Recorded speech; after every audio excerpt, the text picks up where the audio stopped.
Every long-term traveler has a sense of what it takes for them to be able to say they have been to a country. But because we all do things a little differently, it becomes very useful to get very specific and clear on what your personal rules are so that you're prepared when inevitably someone disagrees with your rules and challenges you. My name is Rob, this is 10 Degrees Warmer. My husband David is behind the camera, but don't worry, he's gonna show up later in the video as your avatar, asking those questions you're gonna wanna be able to answer for yourself. I have so many questions. Usually it's really easy to tell when you've been to a new country. You've arrived, you go through immigration, you stay in a hotel, you eat some food, you go see the sights. That's probably going to account for 90 to 95% of the destinations you go to. But it's not always going to be that definitive. The good news though is that figuring out that 5 to 10% that's left can be a really interesting conversation. I'm interested. And remember, while we and probably everyone else is going to encourage that gold standard of having meaningful cultural and geographic experiences in the world, the reality is that that's just not always going to happen. So today we are not talking about the best case scenario. Today we are talking about the minimum basic requirements it takes for you to be able to say you have been to a country or destination. Now, this is part 3 of our series on counting countries. If you are asking yourself, do I want to count countries? Why should I? You're going to want to go back and watch part 1. I'll put the link to that right up here. And if you're wondering which countries can I count as I travel, that's what we covered that in part 2. Again, I will put the link right up here for you to go back and watch that. And then if you're looking for help just in keeping track of the places that you've been, I made a spreadsheet for that. We're giving it away for free. I will put a link in the description below. Just go down there and you can click on that and get your very own copy. I want one, I want one, I want one, I want one!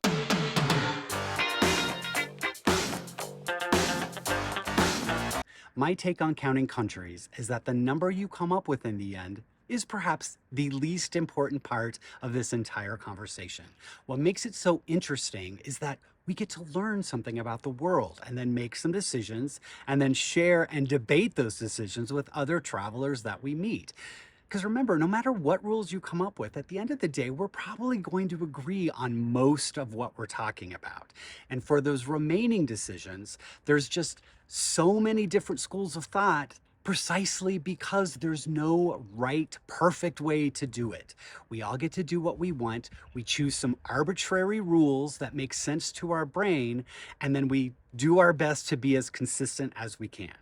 So for me, we've tried to come up with the simplest rules we can. We've tried many different things over the years, and we just wanted to go simple. So for me to say I have been in a country, I just have to have been there, inside the country, boots on the ground, so to speak, making the most of whatever those circumstances are. Simple as that, huh? Simple as that. Now, some travelers, and some of you even, are going to have a much more restrictive and demanding definition, and that is totally fine. It's just that in my experience, I have found that the more specific your requirements are for being able to count that country, the more challenging it can be to apply it equally across the wide variety of circumstances you're going to come across as a traveler. For one example, let's just say you decide that you want to be able to sleep in a country in order to count it. But then what happens when you get to Vatican City, or take a day trip into Palestine, or try and visit the office buildings of the Sovereign Military Order of Malta? That definition kind of falls apart in those situations. I've even seen some people who say they don't want to count a country until they have done everything there is to do in that country and they feel like they never have to go back, which is great, but it's probably going to preclude most of us from even counting our home countries. That doesn't count. So since we all get to define have I been to however we want, we decided to keep things simple. So for us, how many countries have I been to means literally that. How many countries have I been to? We don't have to go through immigration and get a stamp on our passport. We don't have to eat an unfamiliar snack. We don't have to make our way to the town square and take a bunch of selfies. All of those things are great to do, and in most cases, we're all going to do them. But in those unusual situations, we wanted that simple definition, and we just have to be there.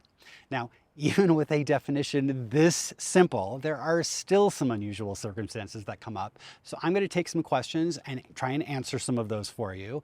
And if you're enjoying this video, please take a second to hit that subscribe button. We would love to see you back around here again. I recently went to Italy. I spent a week in Rome and a week in Venice.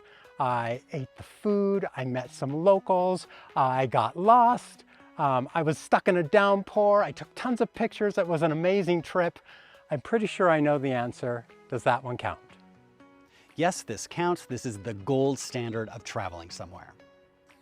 I was on an airplane flying over Europe. Can I count all the countries that I saw outside my window? Nope. I can see the moon from my window too, but I haven't been there. I was recently on a cruise. We passed close enough to the Dominican Republic to see dogs running on the beach.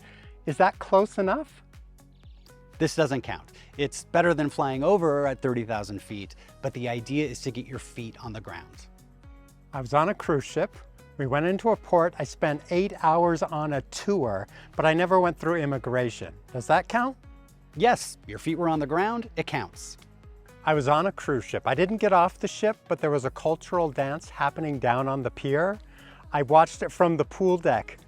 Will that count? So this doesn't count because you didn't get off the ship. Your feet weren't on the ground. Now, obviously, the putting your feet on the ground rule is arbitrary, but we had to draw the line somewhere. Same cruise, different country. I got off the ship, but I only went as far as the dock area to do a little shopping, and I didn't leave the dock area. Does that count? Yes, this counts. Your feet were on the ground. Now, doing more is always encouraged, but this is about the minimum requirements, not the best case scenario. So admitting this in a conversation with someone might be a little bit embarrassing, but as far as the rules go, it counts. Okay, I was on a flight from England to Greece, and halfway there we stopped in Frankfurt, but we never got off the plane. How about that? This doesn't count because you didn't get off the airplane. Your feet did not touch the ground. I was on another flight that went through Frankfurt, but this time I had a layover. It was about 4 hours, but I never left the airport. Maybe? So this is probably going to be our most controversial decision, but yes, this counts, and hear me out. So we didn't used to count airport layovers. I've been to Narita Airport in Japan 4 times. I've probably spent close to 24 hours at this point sitting in that airport. And I didn't used to count it because it seemed kind of cheeky to say I'd been to Japan when I'd only been in the airport. But this is the argument that persuaded me. I have literally, physically been inside Japan. Right? When the workers come to work every day, they don't leave Japan to come to work. How does it make sense that they're in Japan and I'm not? Now, some people are going to say, well, that wasn't a very rewarding cultural exchange, you know, buying something at the convenience store. And I agree. I completely still want to go back to Japan and get out of the airport and do all the amazing things that are there to do. But that still doesn't negate the fact that I have literally been there. Other people are going to take issue with the fact that I didn't go through immigration, so I wasn't legally in Japan. But I wasn't illegally in Japan either, right? This is a list of countries I have been to, not a list of countries I've passed through immigration at. These rules are agnostic as far as getting a stamp in your passport or interacting with bureaucracy. At the end of the day, I have literally, physically been inside Japan. This counts. So I was in Colombia. I wanted to go to Venezuela, but I couldn't get a visa. So I went down into the jungle, snuck across the border into Venezuela, had lunch under a tree, and then went back into Colombia. Does Venezuela count? So this is an interesting conundrum for some travelers, but from my perspective, entering a country illegally does not count. You have to draw the line somewhere. I feel very uncomfortable with encouraging any kind of illegal behavior. So because you went there illegally, you deserve a punishment. The punishment is you don't get to count it. A while back, we went to Victoria Falls in Zimbabwe. Now there's a bridge that goes from the Zimbabwe side to the Zambia side. We decided we wanted to go over there. So we checked through out of immigration from Zimbabwe, crossed the bridge, looked at the falls, did some birding, but we decided to stop short of going through immigration into Zambia. So we turned around, we crossed back over. Does Zambia count? Yes, this counts. This is much like the airport layover question. You had boots on the ground in Zambia, and while you didn't go through immigration, you weren't there illegally either. It counts. I took a train from Budapest to Prague and passed all the way through Slovakia. Does Slovakia count? So you're getting tricky. My answer to this one is a resounding maybe. With this one, context matters. So if you are on a bus or a train going through a country and you're sitting at the window and you're watching the country go by and maybe a local sits next to you and you have a brief conversation with them, then I think that counts. You're having an experience in a country that you're in. However, if you've got the blinds drawn and it's a night train and you're asleep the whole time, then you're not having any interaction with that country. I don't think it counts. I think best case scenario, of course, you're gonna get off the train, you're gonna get your feet on the ground, you're gonna do some things there. But as far as minimum requirements, if you are in that country and paying attention, I think it counts. I got to sail through the Panama Canal, but the cruise ship we were on didn't let us off in Panama. Does Panama still count? So sailing through a country as opposed to just being along the coastline, I think is the same as driving through a country. As long as you're awake and paying attention, then it counts. I would say the same thing for a river cruise, as long as the river is going through the country and not just along a border. If you're in the country and paying attention, it counts. On the country count list, I see both Hong Kong and China. I've been to Hong Kong. Do I get to count both? So calm down, you have to make a choice here. You can count mother countries, or you can count all of the weird little situations that exist in the world, but you can't count both. There's just no double dipping. I've been traveling a long time, and back in the 80s I went to Yugoslavia. I know it doesn't exist anymore, but does it count? So this is a great question, and just another example of how this country count can be very interesting. Now, if you were in Yugoslavia when it still existed, I say you can count that, and you can always count it even though the country doesn't exist anymore. Now for me, if I go back to where Yugoslavia used to be, I can never count it because Yugoslavia doesn't exist anymore.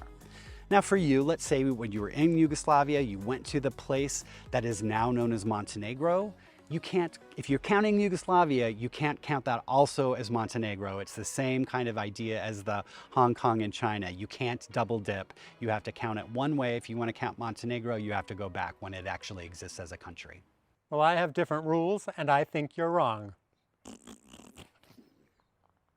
Feel free to argue your case below. I have changed my mind before. But from my perspective, the list I am keeping is a list of countries I have been to. I am not keeping a list of countries I've slept in. I'm not keeping a list of countries I've had a meaningful cultural experience in. I'm not keeping a list of countries that I've lived in or worked in or done 95% of the things that are there to do so I never have to go back to that country again. All I'm doing is counting the countries I have been to. You've made some very valid points. Right, so, well, some interesting points. Very interesting point. Time for you to choose. So that is all of the more unusual circumstances we could think of, but if you have another question, please leave it in the comments below. And remember, we are not the country counting police, so if you disagree with us, again, please leave that below so that others can see what kind of other options there are. Because the important thing is not which rules you decide to adopt, the important thing is just that you're able to speak to them when you inevitably get asked about them. So I hope you enjoyed this week's video. This is 10 Degrees Warmer. We release a new video every Sunday, so we will see you next week. Interaction. What are you doing? I got truck stopped. Truck stopped. I got truck stopped. So I'm trying to record a video and David is bird watching. This is my life. Bird break. Right now. Think. Wait.